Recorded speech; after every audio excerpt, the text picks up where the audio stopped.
Je reçois la société Yogosha représentée par sa directrice générale Fanny Forgeot. Bonjour Fanny. Bonjour. 1 minute 30 pour pitcher votre entreprise. Bien. Yogosha est une plateforme de cybersécurité collaborative qui permet de faire travailler ensemble les équipes sécurité de nos clients et une communauté de hackers que nous sélectionnons.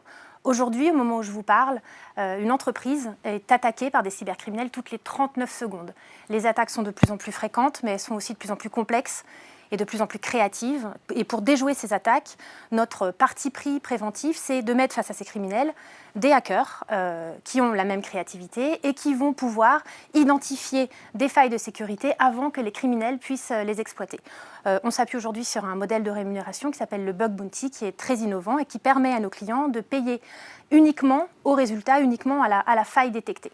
On s'adapte à la maturité de nos clients. Pour certains, on va faire du bug bounty. Pour d'autres, on va faire ce qu'on appelle du pen test, crowdsourcé, donc qui s'appuie sur les ressources de la communauté, ou encore du CVD, qui est de la coordination de failles de sécurité qui seraient remontées de manière sauvage par des hackers hors communauté. Nos clients sont des banques, des industriels, des startups, des institutions ou des ONG. On affiche une croissance de 100% depuis 3 ans. On est sur le point de passer la barre des 100 000 € de MRR. Et notre objectif à court terme serait de pouvoir investir massivement dans la R&D. 2 questions de notre jury qu'on m'a transmises pour vous, Fanny, qui font écho d'ailleurs à ce que vous avez dit il y a quelques secondes. Pouvez-vous nous préciser votre business model ? Oui, absolument. Donc effectivement, un business model qui est construit autour du principe du bug bounty. Bug bounty, ça veut dire, ça vient de l'univers des bounty hunters, c'est la chasse à la prime. Les hackers ne seront rémunérés que si le rapport de faille qu'ils ont remonté via notre plateforme est jugé pertinent par le client. S'il n'y a pas de faille, il n'y a pas de récompense.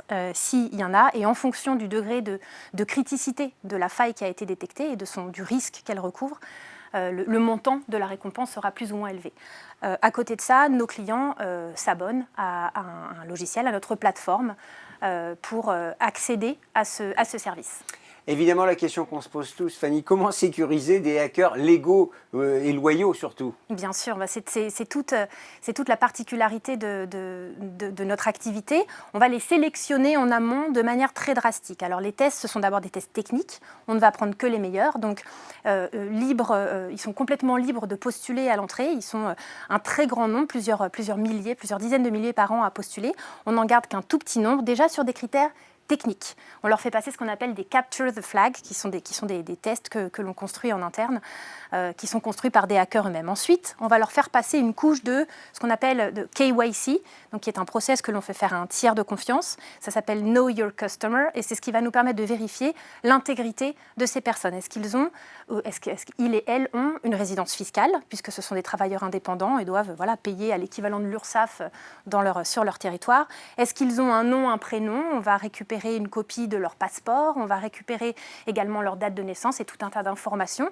Pour certains clients d'ailleurs, on va jusqu'à leur demander un extrait de leur casier judiciaire pour qu'ils montrent page blanche. Donc ça, c'est, on va dire, toute une couche de tests en amont. Et puis ensuite, on a un cadre juridique que l'on fait évoluer en permanence en fonction des interlocuteurs avec qui on travaille. Donc là, par exemple, on travaille avec le ministère des Armées. Donc vous imaginez que le cadre juridique est relativement, on va dire, contraignant. Ouais. Et puis on adapte aussi, on a des fonctionnalités qui permettent à certains clients de rajouter une couche de ce qu'on appelle des conditions particulières.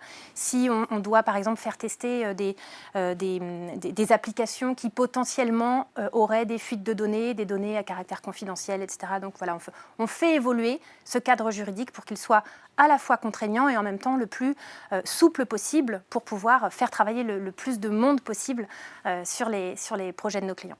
Alors, la boîte se porte bien, visiblement, au bout de 3 ans. Pourquoi, justement, vous devriez être le lauréat de ce concours ? Je pense que notre produit est exceptionnel. On répond à un besoin que je trouve, je ne sais pas ce que vous en pensez, mais je trouve qu'il est vraiment très simple. C'est assez limpide, finalement, la solution qu'on apporte. Alors, malheureusement, ce qu'on appelle le pain, la douleur, au départ, elle est éminemment problématique. Je ne dirais pas que c'est une aubaine, mais je dirais que la solution qu'on apporte est une réponse très pragmatique, très facile à implémenter pour limiter le risque et puis pour, in fine, on va dire consolider le business de nos clients, puisque c'est de ça qu'on parle réellement. Merci beaucoup Fanny. Je vous Fanny en prie. Forgeot, hein, je rappelle que vous êtes directrice générale, comment vous disiez, late Founder. founder de la société Yokosha. Merci Fanny. Merci à vous.